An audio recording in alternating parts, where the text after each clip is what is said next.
In 1996, Father Elias Ward, a former Vatican-trained exorcist, bought the Deveraux House in rural Pennsylvania, not for retirement, but to confront something left unfinished. The property was dirt cheap, shunned by locals, its windows always dark, its doors swollen with age and secrets. Elias didn't care. The church had blacklisted him. He was alone now, but so was something else. That first night, Elias unpacked only the essentials: holy water, crucifix, relics, and a battered journal labeled V. As the fire crackled in the old hearth, he heard it, a slow dragging above him. He checked the upper floor. Empty. But every picture frame on the walls had turned upside down. No draft could explain that. The journal had belonged to Vatican recorder Vincenzo Rinaldi, ascribed to a forgotten exorcism. It detailed the final rites over a possessed girl named Lilith Deveraux in 1873, right here in this house. But the final entry stopped mid-prayer. Ink blotted. A burnt page followed. Elias circled one phrase: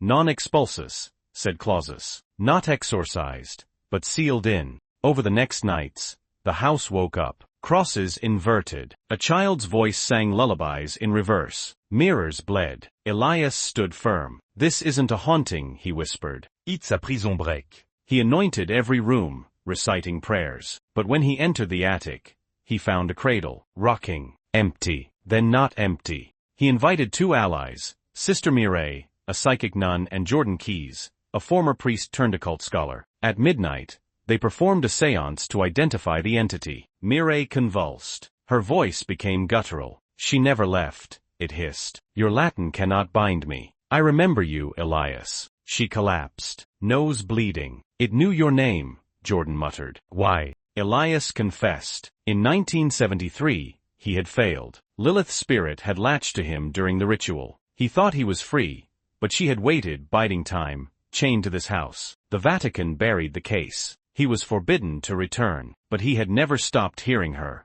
The trio descended into the root cellar, sealed for over a century. Behind a false wall, they found it, a ritual pit. Bones fused into the brick. Scratches on stone. A single blood-scrawled sigil, V. Lilith's final resting place.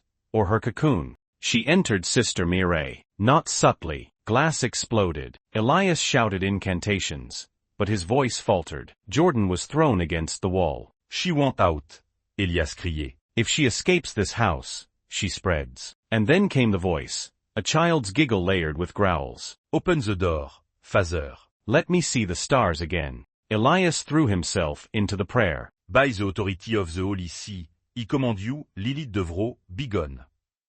The air thickened. Wind howled through sealed walls. Mireille's eyes turned white. The relic burned his palm, but he pressed it to her chest. A shriek unlike any human voice cracked the rafters. Mireille survived. Barely. Jordan vanished. His wallet left behind. Elias remained, watching the house from the porch, waiting, because the cellar door locked itself that morning, from the inside. Deveraux House is still there. No buyers, no trespassers. But every year, on the anniversary of Lilith's death, flickers of light are seen in the windows, and if you stand on the gravel road and listen just right, you might hear a child's lullaby.